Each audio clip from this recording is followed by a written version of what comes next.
Please welcome Ananda Devi and Urvashi Butalia.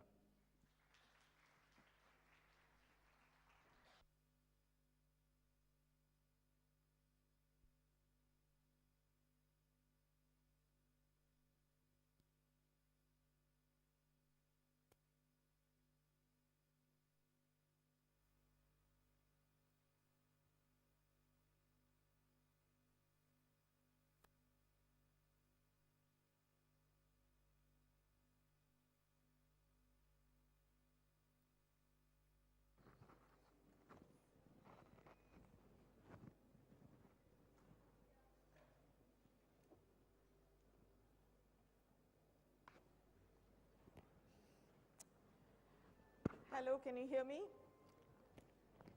Hello, can you hear me at the back? Yes, okay. Okay, ladies and gentlemen, welcome on this nice cold day to this nice warm space where I'll be talking to Ananda Devi, writer. I'm not exactly sure how to introduce her. She is, as you can see, somewhere inside her Indian, but she's actually from Mauritius. She writes in French. She also writes a little bit in English. She speaks French, English, Telugu, Creole, and a bit of Bhojpuri. Hindi. Yes? A bit of Hindi rather than Bhojpuri. Okay. And with Telugu, that's another question. Maybe we'll talk about it later. It's okay, a but huge question. She writes short stories. She writes poetry. She writes novels. She has 10 of them. And she's written a piece of non-fiction as well. And her novels are actually quite like poetry. I'm not sure if her poetry is quite like prose. I've not seen that much of it. Well, no, it's poetry. Some of it is in prose, but yeah, the borders between the two are very porous. Very blurred. And yeah, very porous. And we'll be talking today to her really about the whole set of concerns that informs her writing, where she's coming from, and the questions that underlie that. She's won many awards. I won't even try to list them.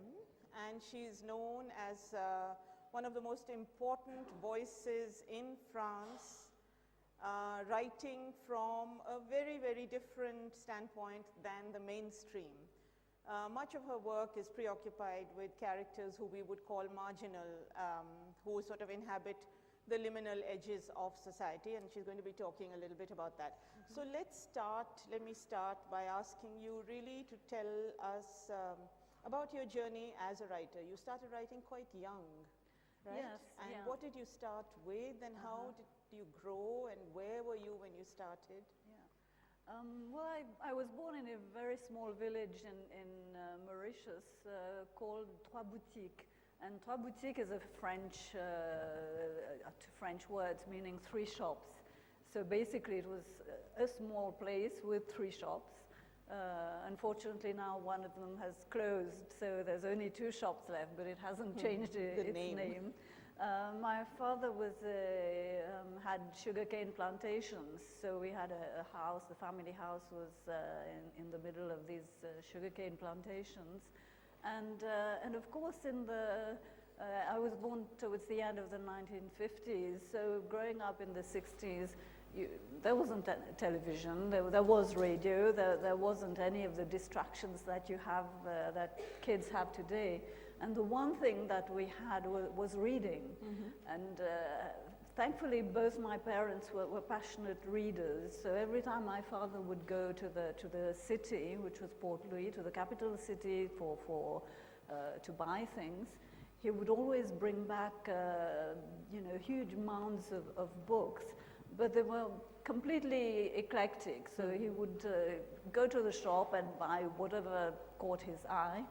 So in the sort of family library, you found a lot of Conan Doyle, Arthur Conan Doyle, Agatha Christie. all these sort of police whodunits in English.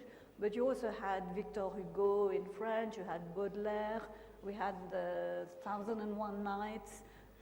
There was it was like a sort of, you could be a bee and go and sort of pick something from there. So I think from our parents, my sisters and I, we were three girls, we got this huge love of reading. And I started writing almost as soon as I started reading. So maybe when I was 6, 7, I started writing poetry, fairy tales, cartoons. And it's only much later, when I was about 12, 13, I suddenly realized that this wasn't something that everybody did, that every child did. And the teachers started noticing that, when I wrote essays. So I wrote my first novel when I was 12 and 13, novel between quotes, of course. How many words was it? I think the very first was about 60 pages. Okay. And then when I was 13, I wrote things that were 200 pages long and very sort of introspective. And actually, when I started, I wasn't writing about Mauritius at all.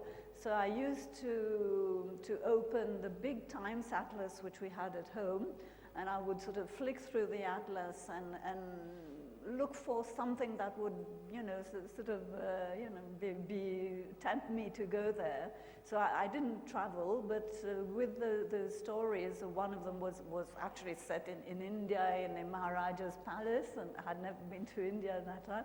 One was set in a small town in northern Scotland, which was on a sort of cliffside, and there's the main character was living alone in her house on the cliffside and thinking about life, and it was called The Green Waves of Solitude.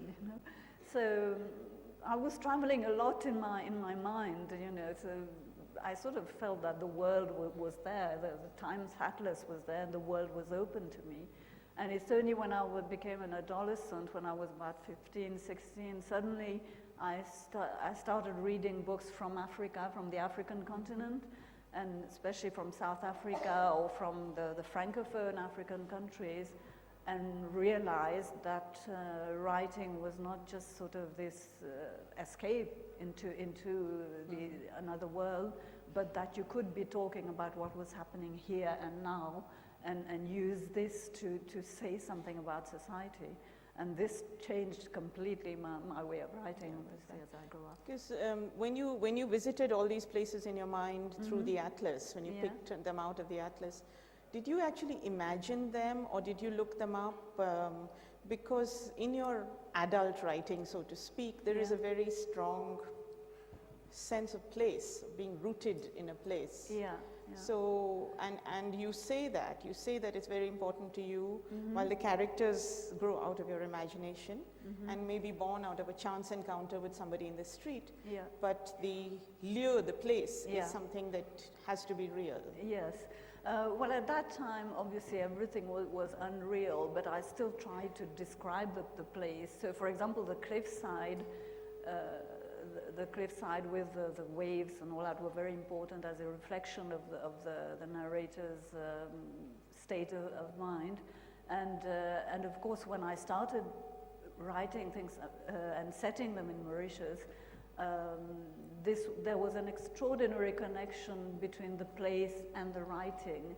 And I remember when I was sort of around 17, 18, 19, I would actually just sort of be driving somewhere in the car with my parents or my father, and see something that would sort of trigger the whole short story in my mind. And I would sort of take a day, maybe sit at the bottom of the class and write throughout the day while classes were going on. And there was a kind of mystical, I would say, and magical relationship, because when you're an adolescent, a teenager, you have this kind of, you're in a transformative state. You're in between childhood and adulthood, and I think it sort of opens up your mind and your body to all sorts of influences. And for me, Mauritius as a physical place, and as a mystical place, with its beauty, but also its its strangeness and its complexity was very much part of what I was writing at that time, and it stayed that way. It stayed that way. Is there a problem with the mic? Yeah, are you getting an echo with the mic? Because Can we are somebody- getting it here on stage. Yeah. Can we do something about this? See, I can hear it coming back to Yeah. us as this kind of ringing. Are you getting it as well? Yes. Okay. Okay, I will continue. So shall we just continue like this? Okay. Yeah, so, and finally, yes, in order to write the novels, very often it becomes, there is the character, there's this idea, the triggering idea of where I start, and very often I know where I'm going to end, but the place gives it its sort of flesh, if you like, in a way. And I was, just one example, I was writing this novel called Pugly, and I was thinking of this sort of very sort of passion, incredible tragic passion between this woman and that man she falls in love with. And in writing the first page, very first page, I started and thought, where would I set this novel? And in Mauritius you have all these place names which are extremely evocative, and there's one place which is called Terre Rouge, which is the red earth, and incidentally there's also another village called L'Almaty, so it also means red earth, but they're two different villages. And as soon as I thought of setting it in Terre Rouge, the whole symbolism of the red, of blood, menstrual blood, of the tikka for the married woman, for everything sort of came gelled just by thinking about the name of the place. So, and it gave the story the ending also, like a sort of sea of red mud getting up. So, and for Indian tango, it's the same thing about Delhi. I wanted to write something in India, but it had to come at the right place and at the right time for me to write now. But regardless, India does form the subtext of so much of what you write in a variety of ways. Yeah. Would you like to talk a little about that? Yeah, well, you see, we sort of, I mean, give a little bit of personal history. My great-grandparents came from Andhra Pradesh, and on the maternal side, they emigrated to South Africa, and they actually eloped to because they were not being they were being prevented from getting married, so they eloped with the migrants who were going to South Africa. And on my father's side, they went to Mauritius with the indentured, under the indentured laborers historical sort of setting. And they were all from Andhra, probably from Vizag, you know, this kind of district. And so they came with all the you know, well, they were Hindus, and they had all the cultural aspect of Indian culture very, very strongly marked in them, and it was passed on to their children, to their grandchildren. So we very much grew up in a kind of Indian family setting, but of course the society around is different. So I had a completely westernized education, you know, sort of English speaking, but French speaking also. And in the country, everybody spoke Creole. And in the village, people spoke Bhojpuri.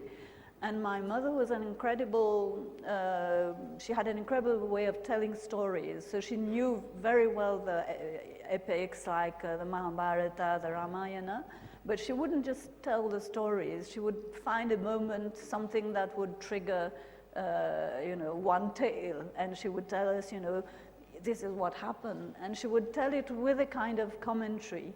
So, for example, when she's talking about, you know, Sita in the Ramayana, she would say that Sita is the real heroine of this epic, because she's the one who keeps her integrity, and that Ram, in a way, gives in to the political pressure of having to test his wife, whereas he knows deep down inside that she's been faithful. So she gave us this kind of feminist, almost before the time, point of view of looking at things and questioning it. So she didn't tell us these stories as a kind of religious grounding, but for me it was more stories coming one after the other, a way of telling a story, and a comment on society, on the political nature of the Mahabharata war, for example. So this very much came almost subconsciously when I started writing. Although I was writing in French, this whole aspect of my upbringing was coming in more and more strongly. And in a way, it's true when you say I'm on a border. Even now, I'm living on the border between Switzerland and France. I'm border between these languages, and so this hybridity is very much present in what I write. But you know, at the same time, I must say that for Mauritians, this Indianity is like a myth also, because they've gone for 2 centuries. So it's not modern India. It's a construct of India. It's a mythic. It's a memory which is which grows with time and the imagination.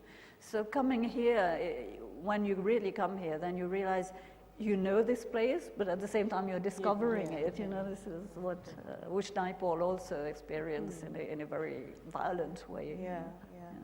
It's interesting. I said at the beginning that Ananda Devi's prose and poetry in many ways meld into each other, because her prose writing is extremely poetic, but there is another very interesting thing about it, and I would like you to speak a little about that. You know, you talk of growing up with books, but all the books you mention are not the books that seem to deeply inform your writing, which, as I see it, is deeply informed by stories from the Mahabharata and the Ramayana, which were told to you by your mother, and not Arthur Conan Doyle or XYZ that you read in the early days. Now, in some ways, in the exploration of the form that you use in so much of your work, you are crossing one boundary or stretching one boundary by mixing poetry and prose. You're similarly doing that in your use of time, which, because when you're reading, it's very difficult to find a beginning, middle, and end. It's not a story that starts, it's just one story leads into another and leads into another, and it seems to me that you're looking at not the linear notion of time, but something quite different. Yes. Would you like to? Well, this is something I didn't realize at first. When I started writing novels, I would sort of move between times, and especially since most of my novels are written as a first-person narrator. So obviously when that person is telling her story or his story, they're not going to Mostly her story. Mostly her story, but there are some he also in there. So when you're sort of telling your story, you won't be saying, you know, I started this way and this is what happened and this is what happened. You are you're melding everything and saying and talking about the important points of your life. And usually it starts sort of towards the end of the life, or at a very specific moment in time, and then it goes back and then it comes. And it's only after having written perhaps 2 or 3 novels that I suddenly realized that this was happening, that there wasn't a beginning, a middle, and an end. It was like this circle. It starts there, and it has the story arcs or goes round, and then it has to sort of develop through those different comings and goings in time towards the end. And I think this is very much, as I said, the subconscious working of those mythological stories where it's like a web, in fact, you know, a web before time of stories. And also what was important is that all those novels very much used myths and maybe not overtly, but so that I'm not just telling the story about this one person happening at that one point in time. I'm using that to sort of create maybe an archetype of human nature, and trying to explore things about our relationships with the world, our place in the world, to be able, for the story or for the novel to break from place and time, and in a way to be accessible to everybody and to say something to everyone and everywhere. So I think that's very important also. You didn't have a problem with your publishers when you were writing like this, or was there some resistance? Yes. I had quite a bit of resistance at first, because obviously I would start sending the manuscripts out to all the publishers in France, especially since I was writing in French. But very often I would get letters, not just a letter saying this doesn't suit our editorial, you know, the kind of formulaic letters. I would get letters back saying, you know, we were interested, we like this. But for my first novel, I remember very, very clearly that one of the best publishers in France wrote and said, in French it said, il n'y a pas assez de couleurs locales. And this means we don't see enough description of the local setting, if you like. And it's as if they expected somebody coming from an island to be describing the tropical island, to sort of have this kind of explanatory sort of text for the foreign reader. And actually that novel was written in the first person about a young prostitute from Port Louis, and all she sees is a world of darkness. So she's not talking about, there's not one moment where you talk about the sea or the beach or anything like that. It's a world of darkness. So they thought, how do we, you know, present this? It's from an island, and then it's not about this tropical island. So it took me, and it was difficult for the publishers to categorize me, because you know, there was quite a tradition from the Caribbean of writers who were already well known, like Edouard Glissant, Raphaël Confiant, Patrick Chamoiseau, who had a name in French literature, but they had also a position, you know, they were coming from a certain descendants of slaves, and there was the Creolity, which was a very strong movement. But for me, I was coming at it from a different way, coming from an Indian perspective in some of the novels, not all.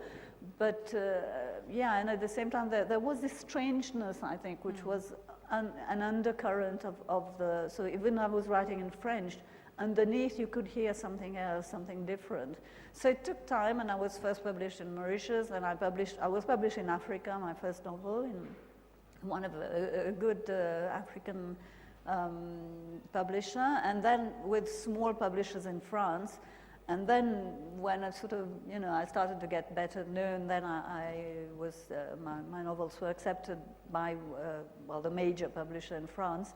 And the other thing that changed was that one of the publishers also said, we think maybe the line between prose and poetry isn't clear enough.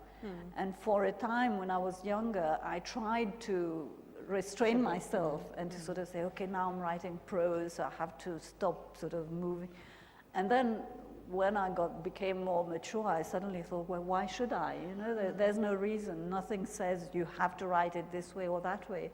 So especially with Pugly and one of the earlier novels before that, I really allowed myself to, if I want to write poetry, in the middle of the novel, I'll write. You'll do that. I'll do it. And that was a great liberation for me. And I really, but you need to sort of think through all these things. Yeah, it doesn't. But you know, this reference you make to the strangeness, that you were a strange hybrid coming from India with the background in Mauritius, writing in another language and so on. In one of your recent interviews, you refer to still not being fully accepted, I'm using the word within quotes, in the mainstream of French writing. Is that to do with the strangeness in terms of origins? Is that to do with the subject? Is that to do with the form? What is that to do with?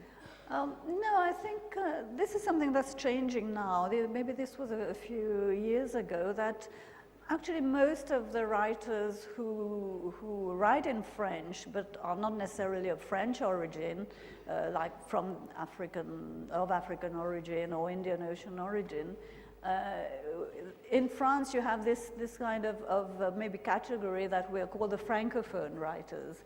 And at a certain point of time we felt that this term of Francophone was sort of being used to differentiate us, not just to say that we are French language writers, but to differentiate from the actual French writers, you all know. right, yeah. So there was a feeling that we were not being sort of put in the same category as French language literature, but there was a Francophone literature and a French literature. So in 2006, there were quite a number of writers who participated in a manifesto, to write a manifesto in Le Monde. The manifesto was a bit sort of ambiguous at times, and sometimes I've regretted, because after that, loads of people were constantly asking about this manifesto.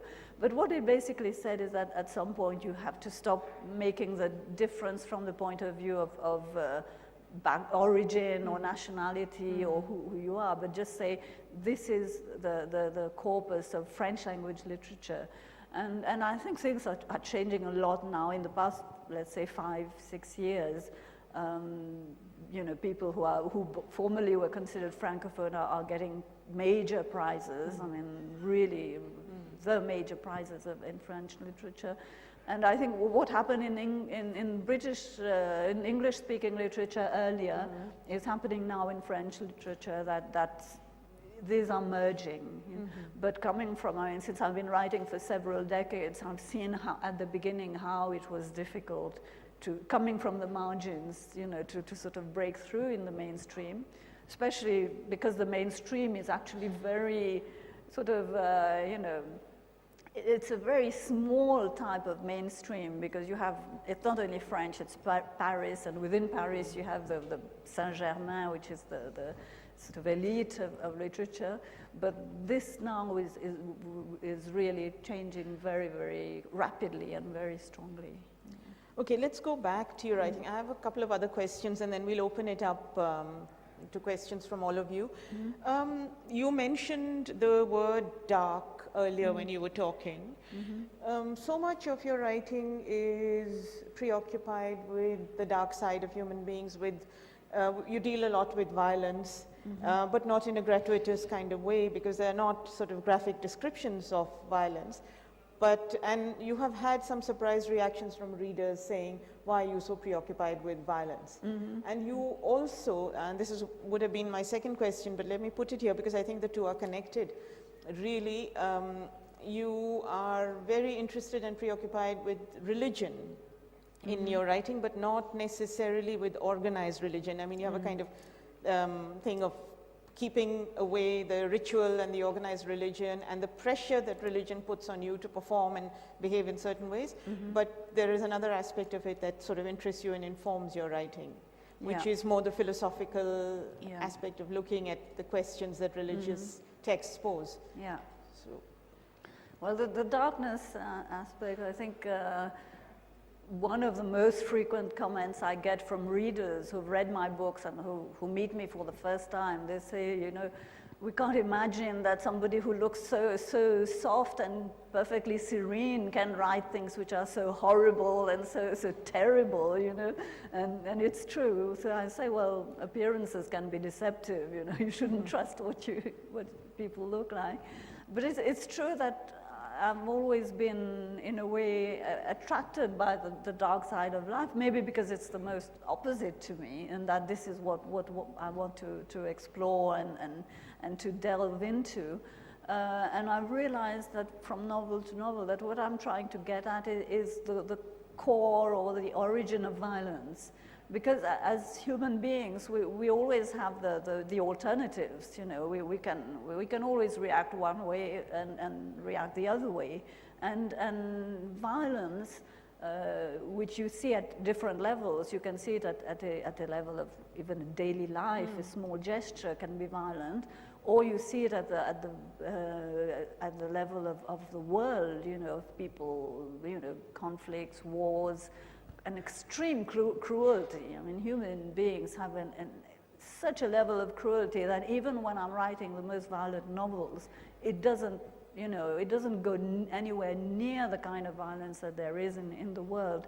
So what I'm trying to think is that what is what makes that choice? What happens in a human being's mind when they're making the choice of violence and non-violence, let's say? And it all actually came very much to the forefront in one of my novels where I actually decided to write it from the point of view of the violent narrator, who's an 80-year-old man who's dying, but still who has this mental lucidity and power with the word also, with his way of telling the story. And throughout his life, he's held 3 generations of women under the complete sway of his violence and tyranny. So I wanted to sort of find out, how does he justify it to himself? How does he live? How does one live with oneself when one is exercising violence? And he tells about the first moment when he's actually acted violently towards his wife. And he describes it. He says that she was a very bad cook. So every time when they had just been married, she was cooking and she was spoiling food. So at the beginning, he just took it. And then one day she put such a horrible plate of food in front of him. And she was just smiling, and she had a long plait. And he just sort of took hold of her plait and pulled it and hit her face against the table. And then he starts pulling again and again. It's almost like he's ringing a bell, but he's hitting her face against the table, and he hears a sound, and she doesn't utter a sound. He hears a sound of her face against the table. And it's like, for him, it's like a sort of liberation. It's a revelation and a liberation. And he has this word, this sentence. He says, I realized that violence is a grace.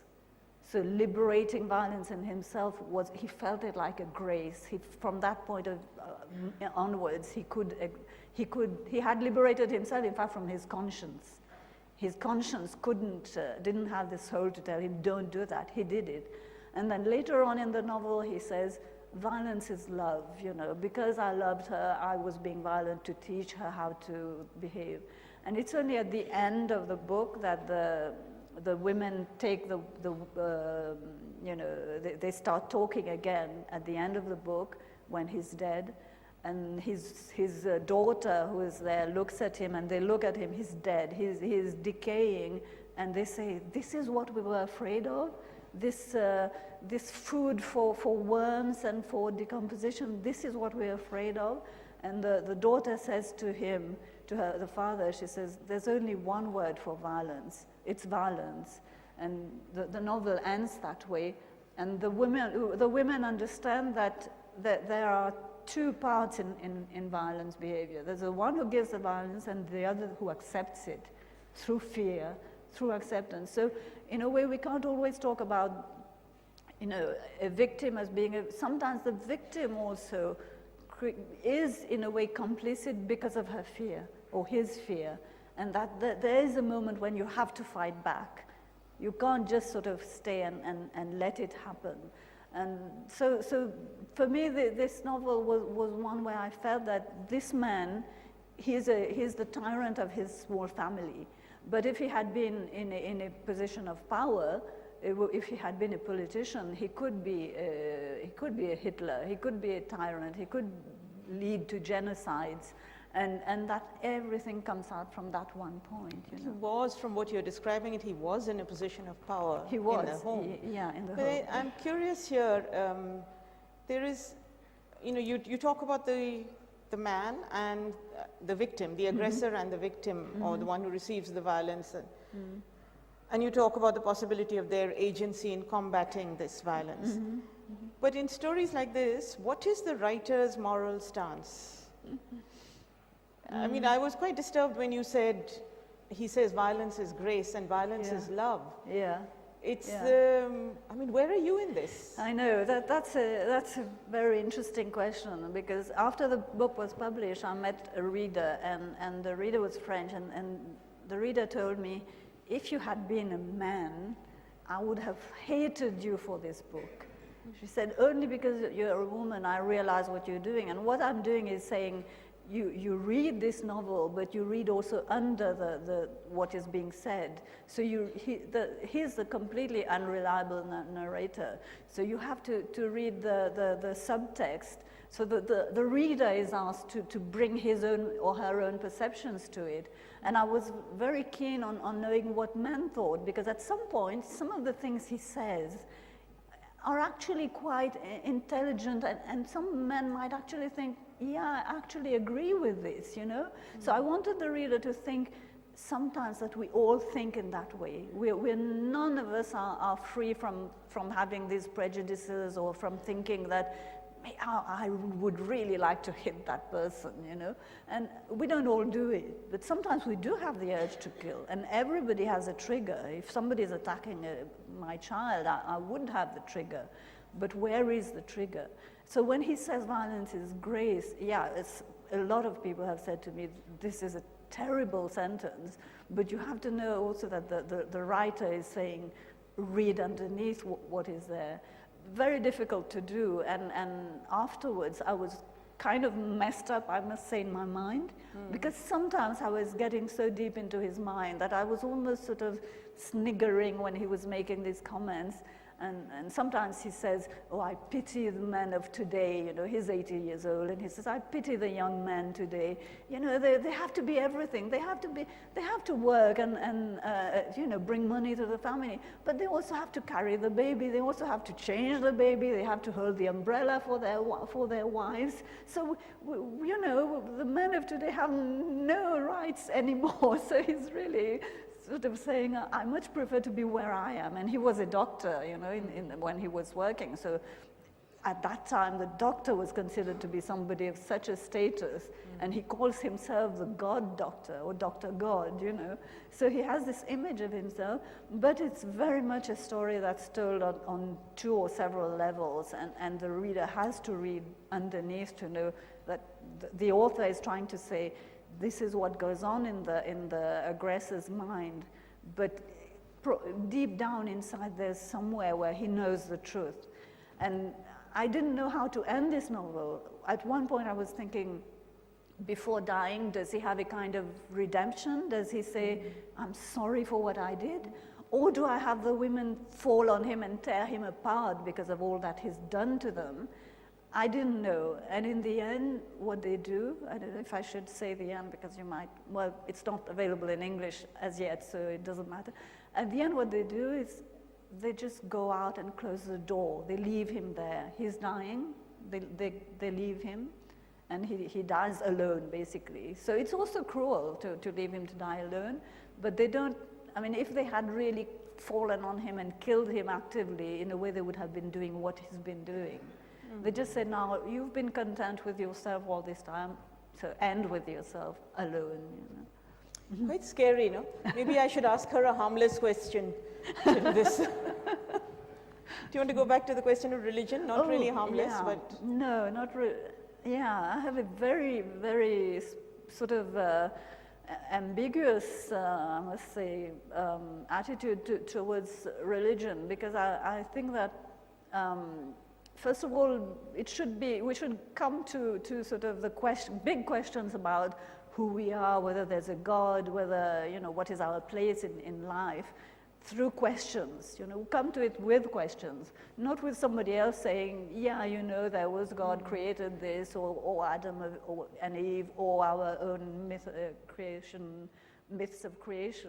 All this is fine. It's a way of explaining who we are. We're very alone in the universe. We're very afraid of what's happening after death. So we have to have, so there are myths. Myths are for trying to explain our presence on earth.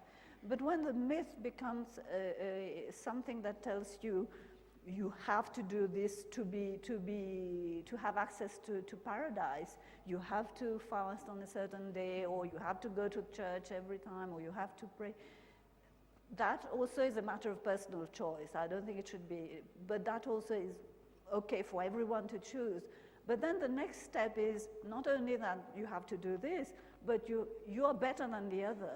So the other won't have access to paradise because he's not of your religion. Or the other is taking your place in the world, and you have to kill him. I mean, the extreme is you have to kill the other. And for me, this building up of what religion is, which we see everywhere in the world, that there are fights, wars of religion. There's been all throughout human civilization and still today. I think that's where I'm really against the power of religion to create separation and to create wars and to make people think that they're better than others just because of that, and to forget.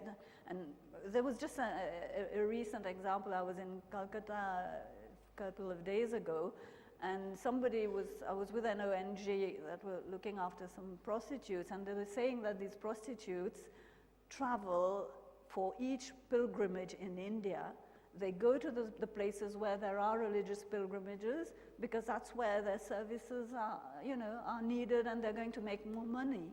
So can you imagine, people are going on pilgrimage for religion, but they need the prostitutes to so for their sexual, desires, services. So how hypocritical is that?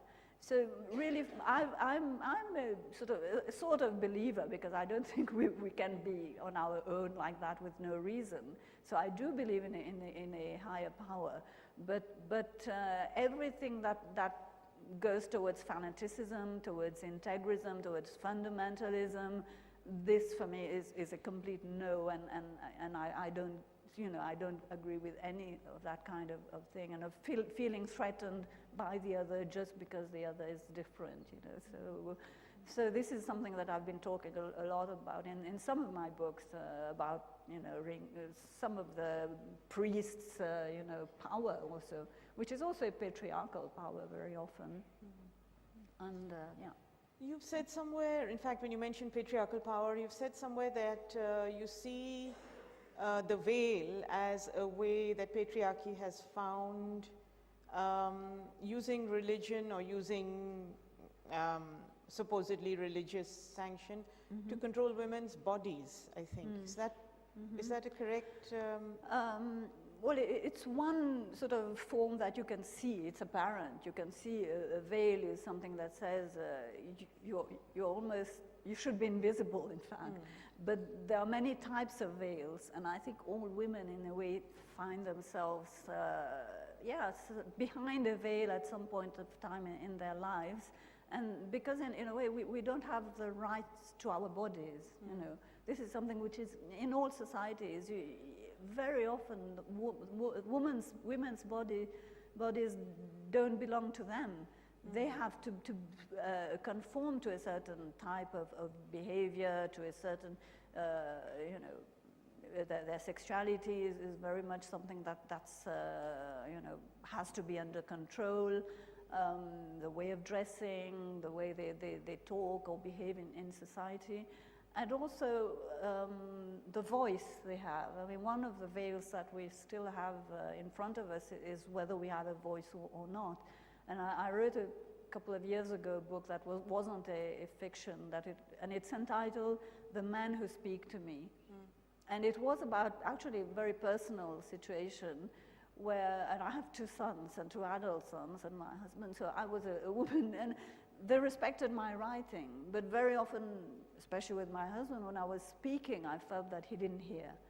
And many women after that who read it said, yeah, we feel like that also. We are talking and there's nobody to hear. Even the person closest to us doesn't hear what we're saying, And the veil in front of the words is very much there, but also all kinds of veil. So for me, it's very important that women have this right to their bodies and decide to do what they want with it, but it's their choice, not somebody else telling you have to behave in this way or that way. Yeah. Okay, last quick question, and we'll open it up, and actually maybe somebody else might want, which is, I was just in a session listening to Jonathan Franzen talking, and he was saying that the interviewer asked him when he writes or when he likes to write, or what is a good moment for him. He said he writes when he's half asleep, when he wakes up quiet and silent and cold and all of those things. Yeah. What's your best writing moment? I don't really have a best writing moment, because I think, in a way, again, I'm sorry, I'm going to come back to women and men. It's not that I'm against men by any means. But, it's okay, it's all right.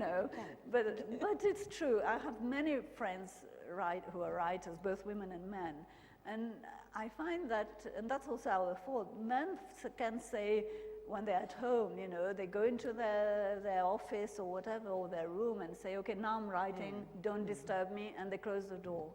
And for a woman who has small children, for example, you try to say, you know, mommy is writing, but they come and say, am I disturbing you? And you say, no, come in, you know. So you can't do that. So I used, when my children were small, I used to wait until they were asleep and then write at night. Then when they were growing up, when they went to school, I was writing. Now, for many years, I've also been working, I mean, as a translator. So I usually write at night or during weekends, even when I travel. And in a way, it's an excellent training, because it means you don't have to be, you know, in Jonathan's bare room. You can be, I can be here sitting in the corner and writing.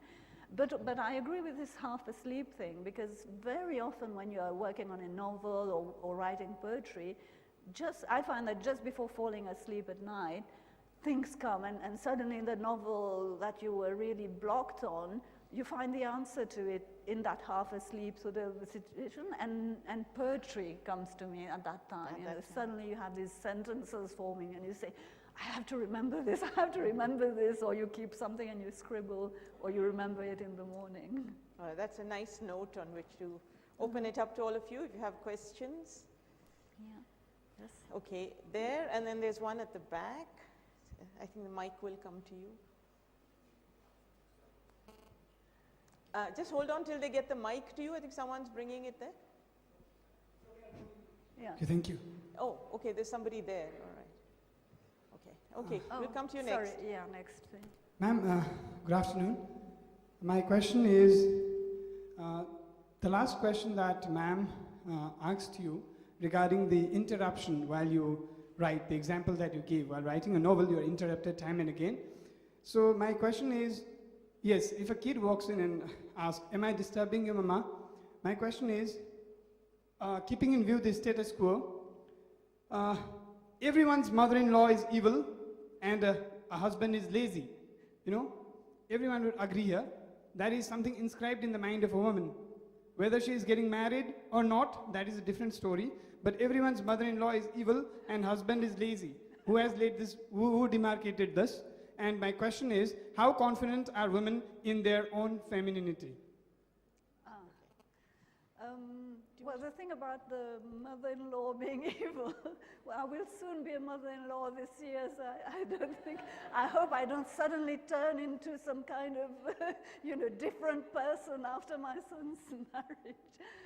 No, I think, in a way, it's these stereotypes that sometimes we do use. I have used it in Indian tango with that mother-in-law, but I had fun with her, and I don't think men are lazy at all, actually.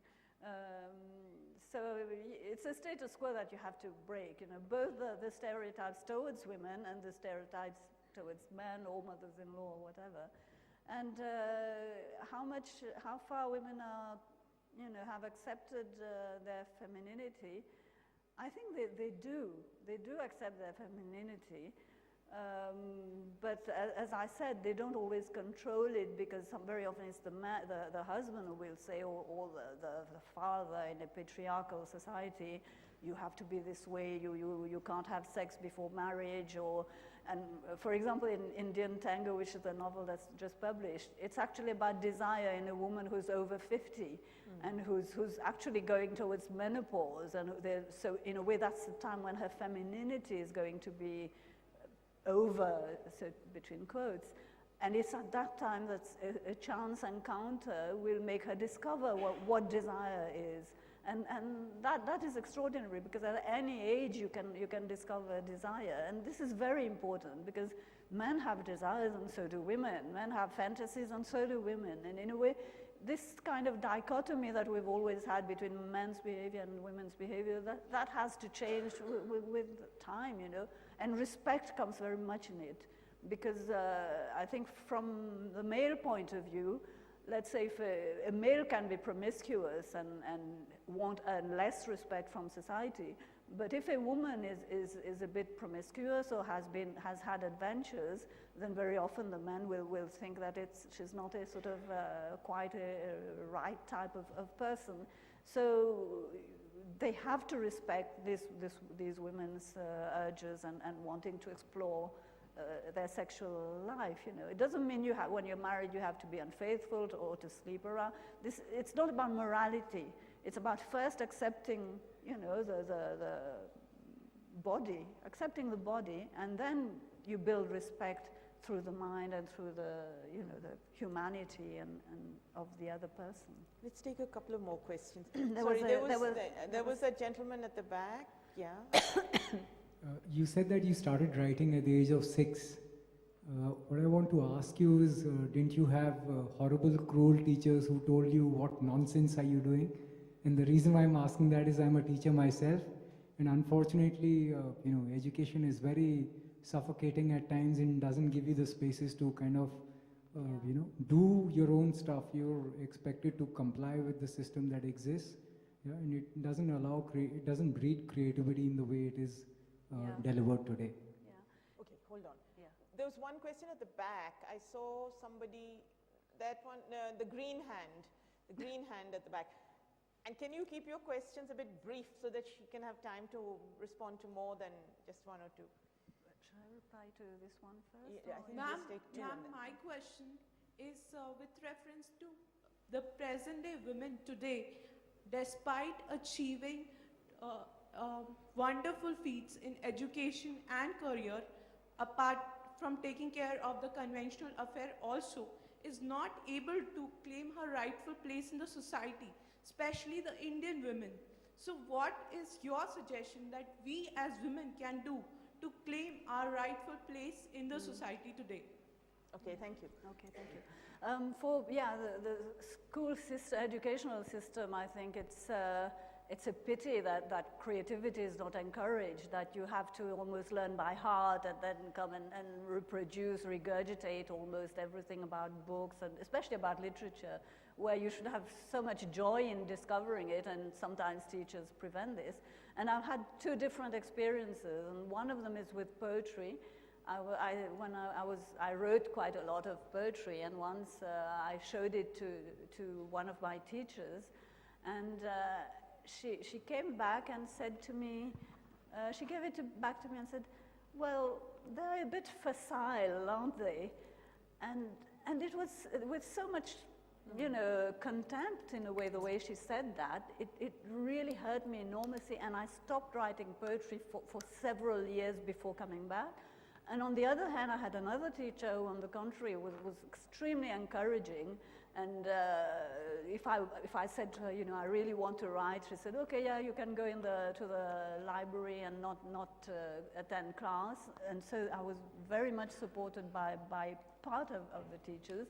So when I talk to kids at school today, I sort of tell them, I also tell the teachers, it's very important to nurture creativity, to allow them to write what they want, and to encourage children, because that's where, these are the formative years. And if somebody kills your wish to write at that age, it can take a lot of time for you to find the way back, you know. So I must say at that time where I was, it was a very good education, and we were fairly free I mean, we could write plays and, you know, direct them and things like that. Nowadays, it's much more towards success in exams, and that's very sad. And the parents also should know how to encourage their children to do that, to take the time to do that. The other question about women? Yeah, the other question, that's a big question, really, really a big question. And I think it's about educating, again about education, but of boys rather than girls. And I was talking about respect just now, and that's even more, you know, the importance of boys to know that they must respect women, and they can't just walk on the street and just whistle at another woman, because, okay, it can be sort of, you know, innocuous, but it can also lead to that kind of excessive behavior. And if they see a woman alone wearing a dress, a short dress or something, then they think that's an authorization for being disrespectful and worse. It's going to take a long time, but also if the example doesn't come from up and from down, that is, parents should also educate their boys very well about that. But for example, you have a judge who says, who kind of, excuses rape because the woman was dressed in a certain way. I think that's absolutely, it's something that's so horrendous to hear that. And political people, there must be a kind of way to access the way of thinking of men and to make it change. It won't happen overnight, but it has to change. And I think the things that are happening now in India, you can see that there's a real movement for change, and it has to continue, because otherwise, yeah, we'll pay lip service to women's freedom, but deep down inside, if the attitudes don't change, then things won't really change at all.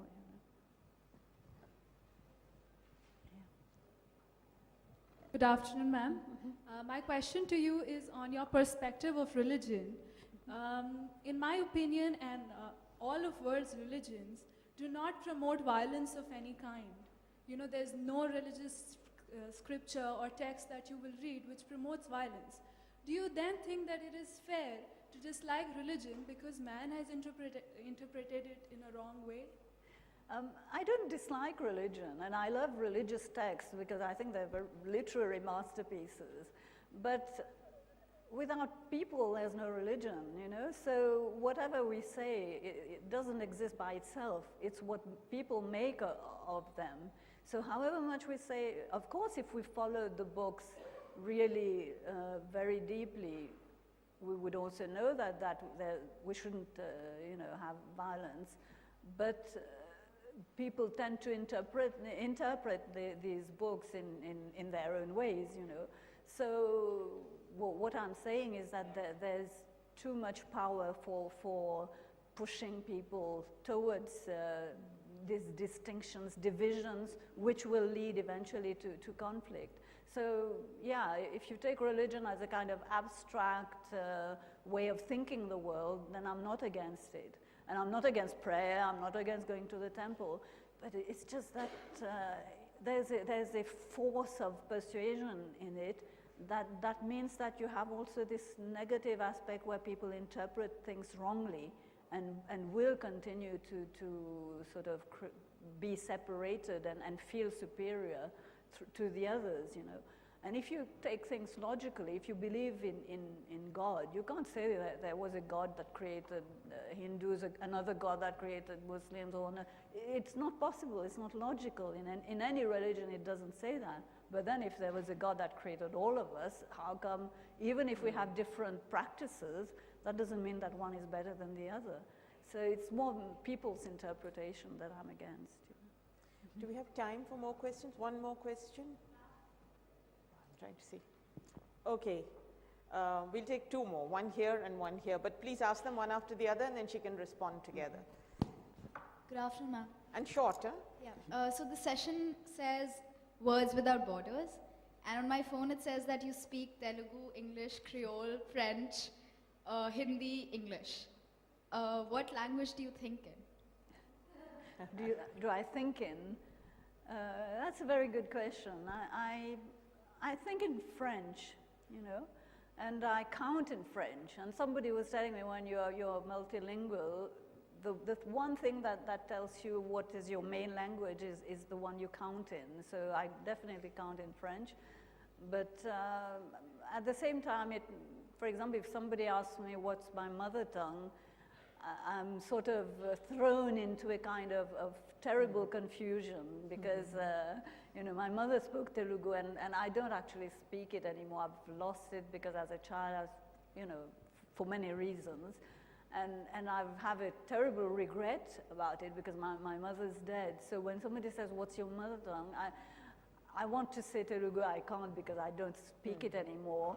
I'll say Creole, but at the same time, Creole is the language that everybody speaks in Mauritius, but I don't write in it. And I want to say French, but at the same time, I feel as if maybe I'm usurping something that's not exactly. So, but these languages are all, let's say, they're all part of me, so, and English, of course. So, and it's very good to have several languages, I think. The last one. Mm-hmm. What we find that most of your writings are in French language. Mm-hmm. being born and brought up in Mauritius, what made you to come over to the French language instead of being of your country? What made you to change over to French language? Well, I didn't change over because in Mauritius, well, everybody speaks Creole and there's all the ancestral languages, but English is more or less the official language, and French is very much more spoken than English, for example, because it was a French colony and then it became a British colony. So French has a very strong presence in Mauritius, and all the papers, newspapers are in French, the films are dubbed into French. So when you start going to school, even from kindergarten onwards, all children learn French and English. They speak Creole, or they can speak maybe Hindi or Bhojpuri or whatever at home, but the first two reading languages are French and English. So I started doing that when I was a child, and I don't know why I chose French at that time when I was a child to write in. I have no explanations. Maybe I read more French than English. So I grew up writing in French, and it never changed. It's really become the language in which I have inspiration. But I can write in English, and I've translated myself occasionally into English, but still that first sort of, maybe there's a very close relationship between the lyricism of French and some of the, you know, if you take Urdu or Hindi, there's a kind of musicality maybe that nobody realizes, but that's there, which is a bit different from English. So I'll say I don't know, but I don't regret it at all. You know, I love the language. You know. Yeah, and lots of people say that the language chooses you rather than you choosing the language. So I think probably so. So it's happened with you. Yeah. Well, I think we'll have to close. I'm sorry. Thank you very much, and thank you to all of you for listening. Thank you to JLF.